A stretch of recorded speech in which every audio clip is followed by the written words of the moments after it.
कि वक्फ की जमीन से बड़ा मुद्दा वो जमीन है जिस पर चीन ने अपने गांव बसा लिए हैं। माननीय मंत्री जहां से आते हैं, जिस प्रदेश से आते हैं, कम से कम ये तो बताएंगे कि वहां कितने चीन ने गांव बसा लिए, घर बन गए हैं। अध्यक्ष महोदय, भाजपा जब भी कोई नया बिल लाती है तो वो अपनी नाकामी छुपाती है। भाजपा वाले मुसलमान भाइयों की वक्फ की जमीन चिन्हित करने की बात कर रहे हैं, जिससे महाकुंभ में जो हिंदू मारे गए हैं या खो गए हैं उनको चिन्हित करने की बात पर पर्दा पड़ जाए। अध्यक्ष महोदय, मुझे खुशी इस बात की कि हमारा धर्म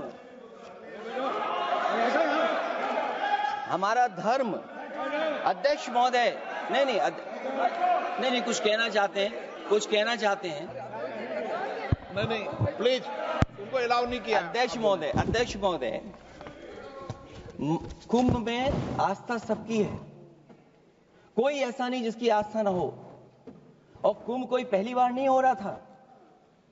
ये भारतीय जनता पार्टी के लोगों ने ऐसा प्रचार किया कि 144 वर्षों के बाद पहली बार महाकुंभ होने जा रहा है और लोग निकल पड़े। सरकार ने कहा कि हमारी तैयारी 100 करोड़ की है। आप कहते टेक्नोलॉजी का हम इस्तेमाल करेंगे, जमीनों को हम मैपिंग कर करके डेटा एंड रिकॉर्ड ठीक करेंगे। अध्यक्ष महोदय, ये बताएं कि वो 30 लोग कौन थे, उनके नाम क्या थे जिनकी जान चली गई, न केवल जान जाने वालों की, बल्कि अध्यक्ष महोदय ये सरकार बताए कि जो लगभग 1000 हिंदू खो गए हैं, जो अभी तक नहीं मिले, जो अभी तक नहीं खोज पाए हैं, वो 1000 हिंदू की सूची कहां है? और फिर धर्म कारोबार की बात है, जो ये लोग गोली। अध्यक्ष महोदय, मैं कार सेवक वाली बात इसलिए नहीं छेड़ना चाहता हूं।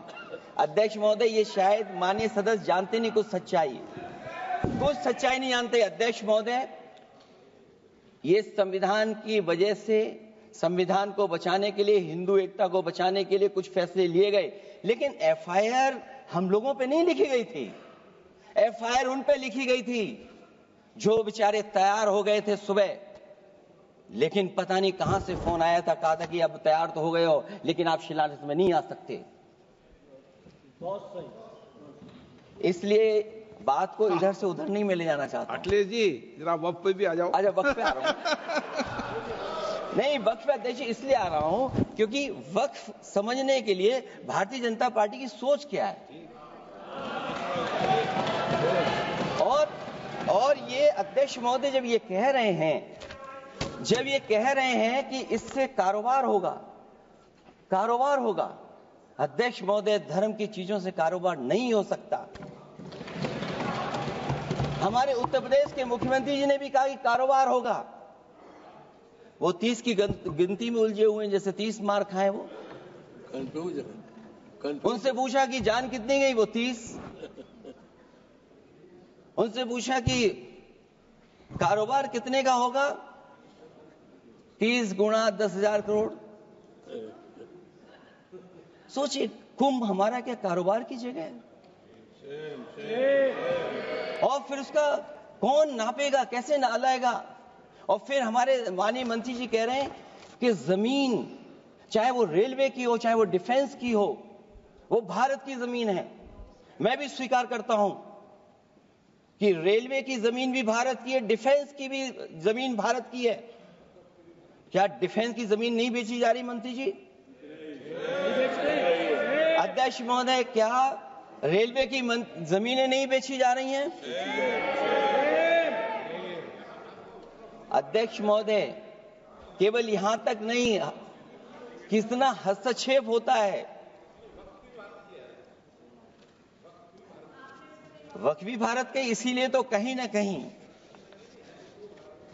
वक्फ की जमीन से, अध्यक्ष महोदय, माननीय मंत्री जी बताएं, और मुझे उम्मीद है कि जब जवाब देंगे तो बताएंगे कि वक्फ की जमीन से बड़ा मुद्दा वो जमीन है जिस पर चीन ने अपने गांव बसा लिए हैं। लेकिन कोई बाहरी खतरे पर सवाल बवाल न करे, इसलिए ये बिल लाया जा रहा है। और माननीय मंत्री जहां से आते हैं, जिस प्रदेश से आते हैं, कम से कम ये तो बताएंगे कि वहां कितने चीन ने गांव बसा लिए, घर बन गए हैं। अध्यक्ष महोदय, आपके माध्यम से सरकार गारंटी दे कि वक्फ की जमीन कभी भी किसी भी पैतरेबाजी से किसी और मकसद के लिए किसी और को नहीं दी जाएगी।